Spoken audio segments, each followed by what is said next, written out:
Oh, hang on. We're here. Okay. Hello. So we're here to talk to you today. It's World Mental Health Day. And I'm Heather and this is Jo, and this is from Energy Body. And we wanted to start really, we thought, in terms of World Mental Health Day, that people sometimes think that we're always sort of like bouncing around just like this all the time, ticking and bouncing. And in actual fact, that's not true. I'm sure all of you know, but that isn't actually true, that we just bounce around like that all the time. And that we also, both personally, do get times where we're, really low. And I can think in my life, I've had 2 or 3 periods in my life that I've had, been really, really depressed and quite low. So what we wanted to talk to you about today is things that we've done personally. I mean, I know that, for yourself as well. Yeah. There's been really difficult times Some in your life. very difficult times, yeah. And we wanted to talk to you about sort of things that we do personally for ourselves as well, what we do for our own mental health and well-being. So, I mean, one of the things I've always said that I absolutely think is amazing ever since I've known it so long. How long is that now? 20 plus years is your ability to be able to laugh, through some really, really dark times. So I think You've got to laugh, even if it's a little bit of a dark laughter. You've got to have a laugh. I think it is true that we all suffer one way or another mentally over whatever it might be over years. It's never going to be for anybody, no matter what it looks like on the surface, that it's all plain sailing, and one never knows what's happening for other people, which is why it's always nice to be nice, because you just don't know. And to do things to make sure that we stay mentally strong and positive and happy is a conscious choice. For me personally, one of the things that really helped when we had the lockdown was the sense that even though we couldn't see you guys, we couldn't meet up with you, we couldn't dance or work with you in person, we could work with you online, and it was a regular thing. We kept going through the whole thing, and it was as much as for our mental health as for yours, because for me it was the thing that let me know actually what day is it, what's happening, and as well as us all bouncing around on camera going hello, behind the scenes we're also sort of going, oh my god. It's like, but everything, just the stress of everything, not just the whole bigger picture, wasn't it? It was very much so, fairly stressful, and not knowing what's going to happen, and we all have that still. And so it is really important to feel as though, for me, to feel as though I'm within the Energy Body community. I can interact, I can speak, I can have a laugh, I can talk to people. And even if I can't, I can only see a certain amount of people who want to and who can, with the restrictions, come safely to the studio. We are still around with everybody, and that has helped me so much, to get the routine and the structure, the timings of it, and to know that there's that thread of connection, that in all that state of disconnection there was this really strong thread of connection there, that's from all the energy bodies that's been going on for a long time, seeing that we were still here as a community, we were still here, you were still there, and it was wonderful. I mean, one of the things that I thought was fantastic, and I suppose I didn't put it up on the big screen, and then somebody videoed watching it, and they said the whole energy body vibe is in the front room. And it's like, and I watched you, there's a few times I've watched, and I've done your class at home, and it's like, yes, you do get, that whole, it's an embodied, sensation that goes on for your mental well-being. In my mind, when I'm teaching, whether there's anybody there or not, I now have a vision of you all there, and I make myself laughing with you lot, because I can almost see you watching me and thinking how bizarre and strange I am, and having a good laugh.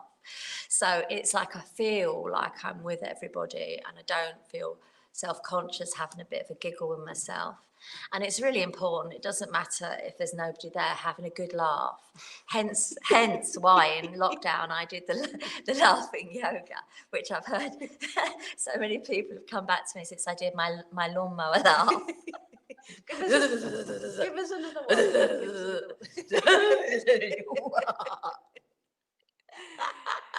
So yeah, it's just one of them. I've got hundreds that I'm going to be bringing to Laughing Yoga as we go into this next future few weeks. We've got 2 weeks break and then we're back, and there's Laughing Yoga. I'm so looking forward to that. It's just deeply therapeutic, that, isn't Oh, it? so much fun. So, and there's proof. It doesn't matter, even if you're pretending when you start, and I'll soon have you laughing. Don't you worry about that. Then, even if your mind doesn't know, your body doesn't know, you have a laugh, and everything that's good that happens to your body when you laugh happens. It's the same thing. That's the same thing with imagination, the power of the mind. You know, it's that whole thing. If you were imagining yourself taking yourself into a beautiful scenery or remembered place, that is that embodied which we use. If you sit there and visualize a whole time in your life that you were sort of like tranquil, or you were connected, or you felt, one of the things we've used in the dance is that in your magnificence or confidence or expansive, or, a time when you feel like, really surrounded by loved ones. Your body doesn't know the fact that isn't happening right now. Your body then releases all the relative chemicals. Your body reacts as if that is in that moment right now. And it's such a valuable tool to be able to, to engage in that. And it is a practice, because initially, if you are really, really low, I've been in those times where it's so difficult to just find one thing, and it's a discipline to be able to go in and draw and cultivate. And that's, to be honest, the power of sometimes doing it in a group, because you've got a combined sort of collective effect that goes on there. But, online that can happen as well. Oh, yeah, I did the whole course online, and believe me, you can laugh online just as much as you can in person. So that's one of the great things about it. And the other thing I did a lot more of than I'd previously done during the lockdown, and I've carried it on since then, is walking out, getting the fresh air, getting the body moving, getting rid of the stresses that are trapped in the body. It's so good for the body to move and release and churn it over and get it out. Breathing, being in the fresh air, even if it's really not very nice weather. It could be quite invigorating, as we've just done. Totally. Pouring down. And then once you're wet, aren't you? You can only get so you're wet. Not convinced on that. You're not convinced. I'll let Heather do that bit. I'll go running up and down the stairs a few times if I need to. But in terms of stress, though, you build up all those chemicals, get released, adrenaline and all those cortisol. The best way to do is to move that. That is that fight, when you get the fight-flight response, is to actually then move that in your body. And sort of like I did during lockdown, it's like a lot of like full pelt, like really not big walks. But engaging when you go out for walks, though, the other thing is taking yourself out of. So, sometimes, you can get over when sort of mental health, over and over the thoughts can go around. And sometimes that's why meditation is not always that useful. If the focus of your meditation is an inwards focus, it's like, can you take your meditation focus as an outwards focus? Can you be fully present with your surroundings? And a way to begin that is your senses. So really pay attention to and notice, what are the smells that are around? I mean, it's even like so. But and then I'm going to think what I'm not wearing anything today. But it's that just smell like you. It smells nice. But and then just think of those smells that you've got around there in the air, and then other things is like colours. That's why art therapy is really useful, because it trains you sort of to in your senses, your sensory feedback. It's like a musician. They gather more and more information, or an artist, they gather more things that they see, because it's something that they've trained. So we all can do that. It's that take notice, pay attention to the light. Where is there light? If you were going to draw it, paint it, or take a photograph of it, take up photography. Really, how would you frame the picture that you're looking at? I mean, that's really picture for each day that can just lighten really your mood. Is really a cool way of doing it as well. And that way you can watch the seasons as well, which is a lovely thing, a therapeutic thing to watch. Take for example, Ron's doing one where he's taking a tree, and he's taking it every time he goes past that tree. I've done that. So which tree is it? It's over in New Church by over the back of the graveyard bit. I wonder if there's two. There's two. If you walk up behind Mile Pits, there's one as I walk up, trying to think what the lane's called, by Red Lion Pub. As you go up, there's a beautiful back. There's a Back couple of hawthorn. end There's a lane couple or of something like that. hawthorn trees actually. That are stood up on their own in the middle of the hill. They look quite majestic and very striking, and it's watching those through the seasons. It's Yeah. beautiful. It's something that helps a person. For me, it's something that helps a person to see the progress and the strength and the timelessness of everything else. All this stuff will pass, and we'll be okay. You know, we just have to take care of ourselves and take care of the other people in our little groups that we have. So it gives me a certain reassurance when I see the seasons and I see the changes and I've really enjoyed that through this summer, and I've had obviously much more time. Yeah. So that's been really lovely, and I intend to continue that, even if I have to come out in the rain and do Nordic stuff. You think? Are you going to come and join us? I will. I'm going to So- send Ron mostly, but I will come, yeah, definitely. So yeah, I mean, another one that we said was just like, being aware. We both do this, being aware of choice of your stimulus. It's like really be very mindful of what you're choosing. You surround yourself with, music therapy. What are you actually use it in a very constructive way. I was saying to you just before we started this. I remember this. Yeah, I used in really dark times of mine. I used to make morning playlists that used to start off with gentle birds, and then they got more and more. And I used to listen to the lyrics were really important. Said what those lyrics were saying, and it used to get more and more energized. But basically, setting the tone your morning. I mean, those of you know, if you're really down, the mornings are the hardest time, and setting your tone first thing in the morning is so important.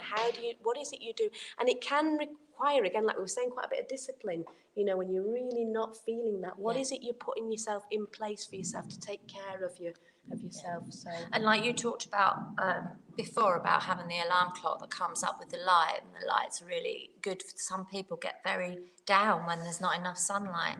So it might be it might just be that, it might be nothing else, and then it just. But if there's some things that you can do, and like Heather used to send me these playlists for me to play in the morning as well. So I remember that, or a sunshine playlist and this, and it really does help. Yeah. And I can't allow myself to see too much stupid news or anything that, whatever it is, if it's too dark or not that nice, and I might have to go into a dark place in my mind to deal with it. If I'm not feeling 100%, then I won't. I won't watch something that's not cheerful. I won't watch something that's too scary. I don't like terror things or anything like that on the telly. I don't watch the news programs. I find out quite enough without having that my body, my senses and my systems being subjected to that all the time. Yeah. And allowing my system to calm, and then putting nice things in. Little treats, things that pass the time and mark the time and give you some sense of achievement, and all of those things, and of course having a laugh. That's really important, wherever you are, whatever you're doing. So we'd like to say thank you very much. This is just for World Mental Health Day, and we'd like to finish with always look on the bright side of life. Do-do. Do-do-do-do-do-do. Always look on the bright side of life. Do-do. Do-do-do-do-do-do. Bye.